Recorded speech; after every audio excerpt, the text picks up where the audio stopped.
So when the cows left and all that, you still had the 970 case, and you had the 2030, and then you guys... We had two 2030s. We bought... 3010.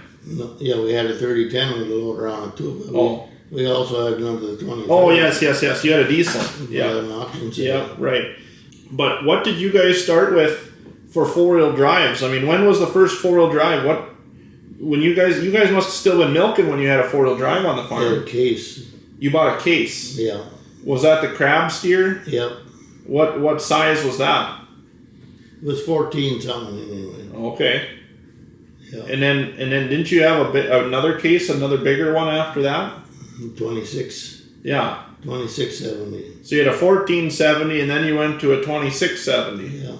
And then after that had probably been in what, the late 80s? I imagine. You had that 20. What did you call it? A 2470? Yeah, 2670. 2670. There was a lot of 2470s around. This one was a 2670. And that had that raise in the hood. Yeah. That had a bigger hood on them, right? Yeah. And then you pulled. What did you pull with that for plow? 6 bottom. Was that JI case plow? Yeah. So they pulled a 6 bottom JI case plow, but that thing was built like a tank. Them big heavy plows. Big heavy old plow. Yeah. And then at the time, did you have a Wilrich cultivator then or not? No? A 40 footer. 40 footer. Yeah. Okay. Then we bought a 45 after a while. Okay. So then after the case, that 26 or 4670, 2670, then you went to Versatile, I think. Yeah. Then I can kind of start remembering a little bit. Went to Versatile. So was that an 875? Do you remember? It had the Cummins in it? Yeah. Yeah, I think it was an 850. It didn't have the V8 in it. It was an inline engine. Yeah. Yeah. And then we traded that off on that blue Ford. So then you traded that off in about 91. Yeah, someplace in because then you bought a 946, right? Yeah. 946 Ford, which would be like a Versatile, basically. Yeah. But it was only about a year old when you bought it, right? Yeah. Yeah. Didn't have many hours on it. And that was kind of a big deal. That was when you guys took over. We still had that yet. Yeah. Yeah. But then you also had in the early 90s, you guys bought a Steiger too. Yeah, an old Steiger. That was a used one. Yeah. But anyway, it's from the late 70s. Yeah. 78 or something like that. Good old tractor. Yeah. And that had a Cummins in it too, I think. Yeah. But then you guys would plow together then with them. You had the Ford and the... Yeah, we bought it was 8 or 9 bottom plow for the... International. For the Ford. International plow. Yeah. Yeah. But you didn't like that one as much as the case plow. Well, it didn't stay down like that case did. No, the case had a heavier trip on it. Yeah. And then you ran the same combines too for many, many years. 1,500 New Hollands. 1,500 New Hollands, and then one was a gas and one was a diesel. I could always tell the difference because one had white hanging from the auger, the flaps. Oh, yeah. One had white, the other one was black. Yeah. And the black one was the diesel, and Grandpa Earl ran that one all the time. Yeah. And then we had a 17-foot header for the one and a 20-foot for the other one. Yeah. That was back when we first started straight combining. Oh, okay. Before that, you guys were swathing everything. Cut everything. Yep. And I did all the cutting. All the cutting, yeah. And all in the grain. Yep, all the grain in. And then the big bins on the farm at that time were them Cenex 5,000 bushel bins. Yeah. And they, did you guys build them all at once, or did you? Put up 2. But you put up a couple of them. And then we put up 2 more afterwards. And then you put up 2 more after that. Yeah. Okay. And then you had a bunch of these 1,000 bushel bins that were on the farm already. And on 1650. A lot of bin cleaning. A lot of shoveling. And then, Dad started renting a little bit from you guys, I think, in probably the late or early 2000s. Yeah.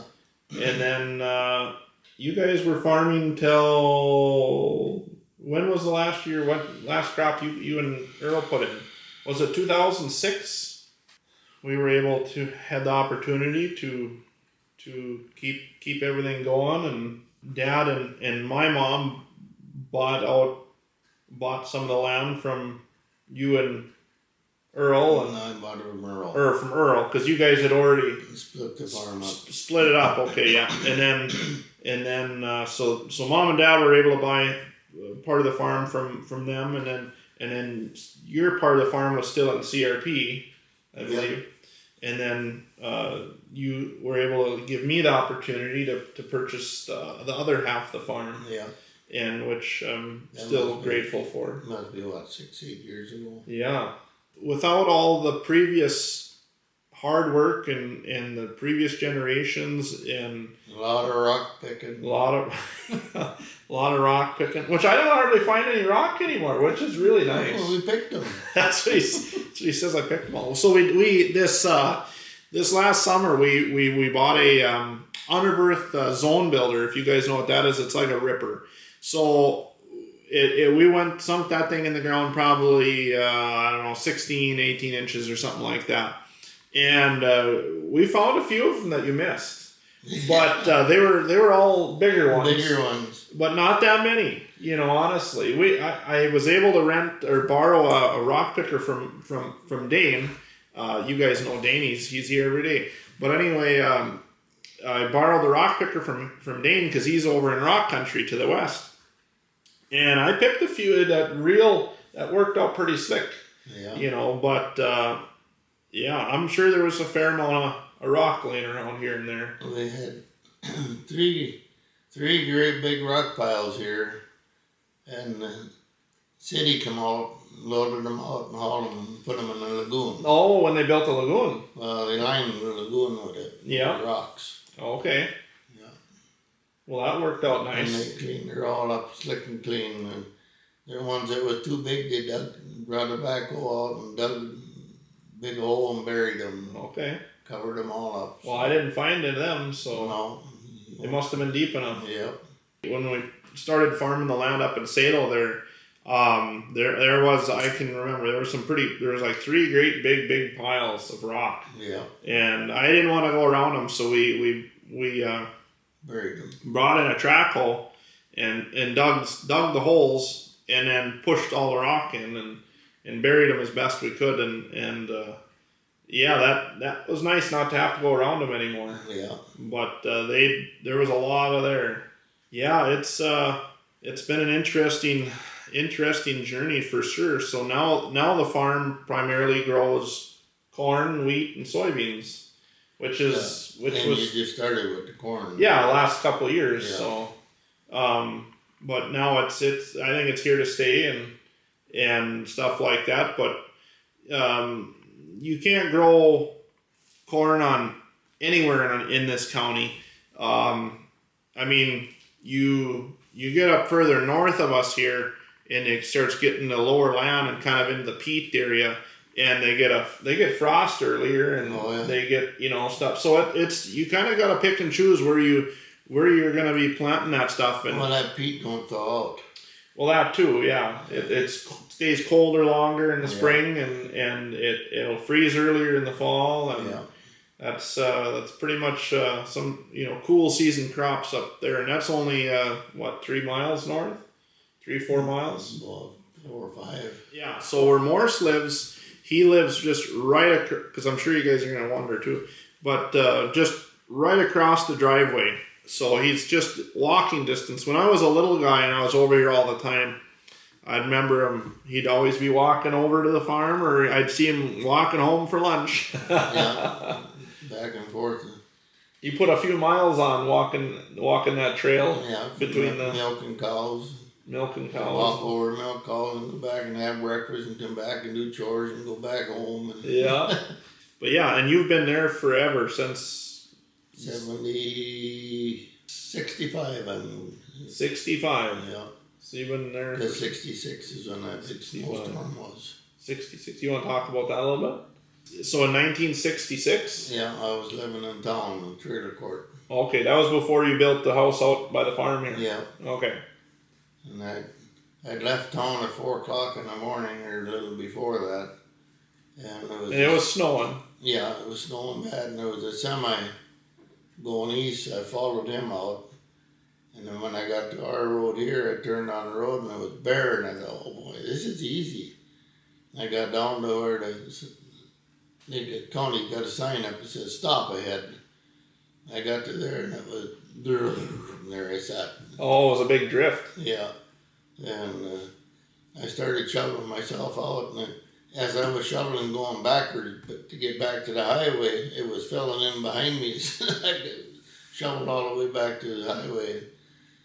And we didn't have cell phones in them days. Yeah. And Earl knew I was on the road. He called over to my house, and so he jumped. He had the 550 cockshot at the time, and with chains on. And he tried to go north to find me. He couldn't.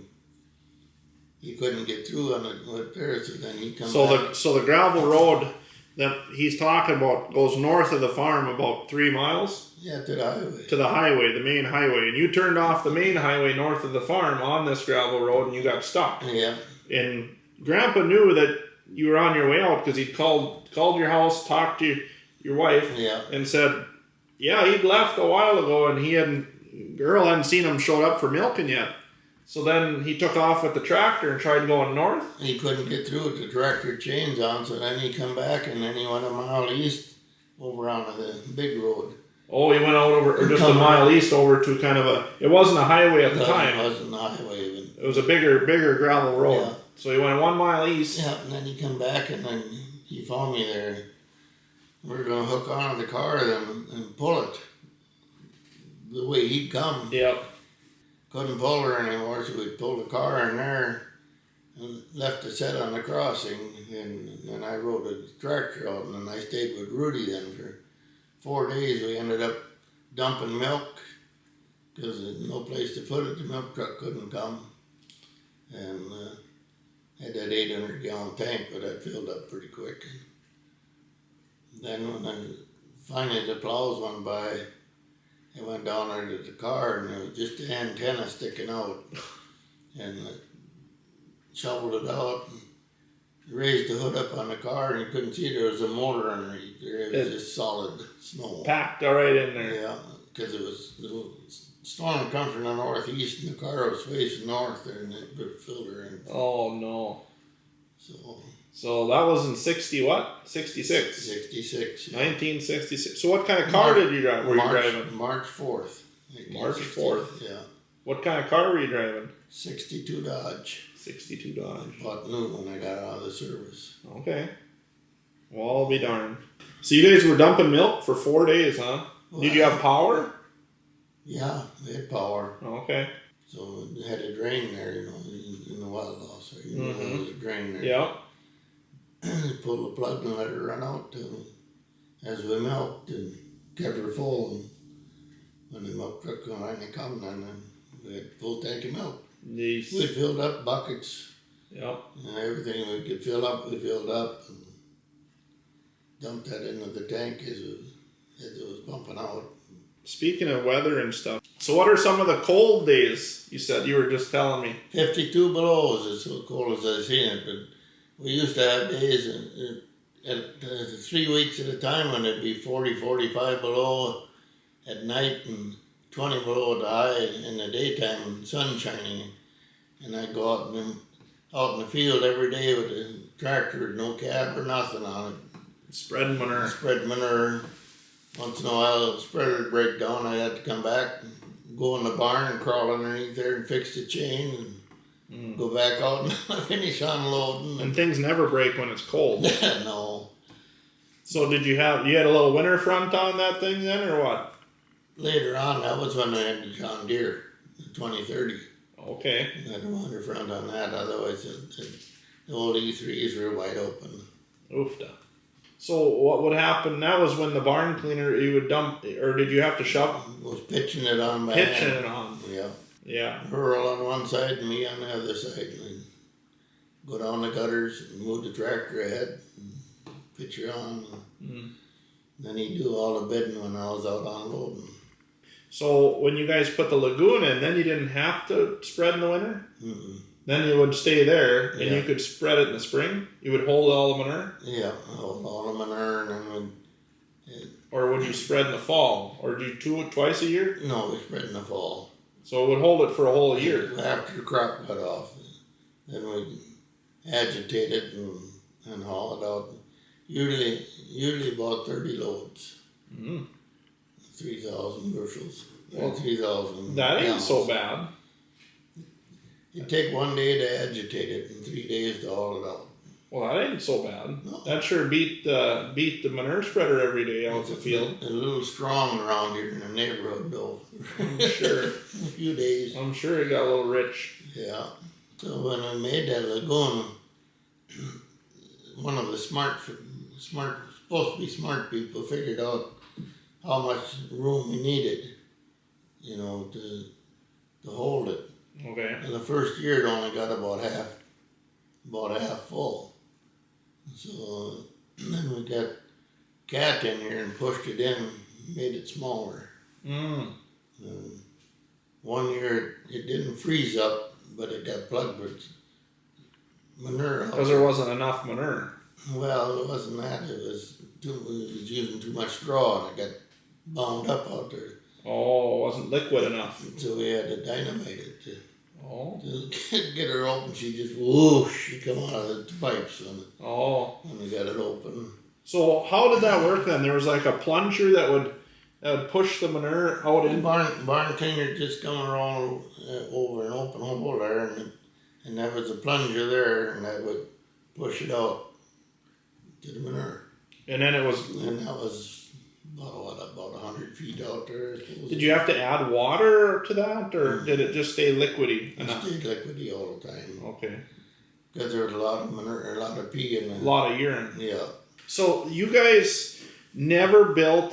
So this farm had cattle all them years, but you never did build a silo, and you guys never did chop corn, and you never did anything haylage or anything like that. So, nothing but hay. So what was the reasoning for that? Was it an investment, or was it just that the barn was already set up that way and it was a big enough barn that you didn't? Just old timers. Yeah. Okay. But I know there was quite a few dairies in the area that were putting up silos and doing the corn. So, wasn't there a little pressure on you then? Weren't you kind of thinking like, no, well, geez, maybe you guys should be doing that corn silage or stuff like that? But I was just kind of always curious why the farm never adopted, corn silage and stuff like that. Just it was set up that way and it just worked good. And we didn't have the equipment for it for on. Right. We used what we had. Right. But it would have been a bigger investment to go into all that a lot stuff. bigger. And that was one of the reasons why we went out of cattle, because we figured we either had to do a lot of modernization or get out of them. So that was kind of the part of the reason for getting out then at the time. For one was the milk price. We'd already decided we were going out. We wasn't breeding our cows back or nothing, and then they come with this buyout, and we just jumped at it. Right. So the timing of it was right. Yeah, because we were going out anyway. Okay. How old were you guys when you got out of the dairy? How old were you at that time? Were you 40? 30? I was 86, and I was born in 39, so I would have been 45, 46 years old, I suppose. Okay. How did that feel going from, getting that milk check, kind of a security almost too, Well, I know the farm was set up well that way, but I'm just saying as far as like financially it was fine. It was just you're used to a check. Once a month get a check. Right. I'm just saying you go from that to once a year. Yeah. And it was a different transition. Yeah. Well, we made her good. Okay, well I think we're gonna end this. Thank you guys for watching. We hope you enjoyed this, and we'll see you next week.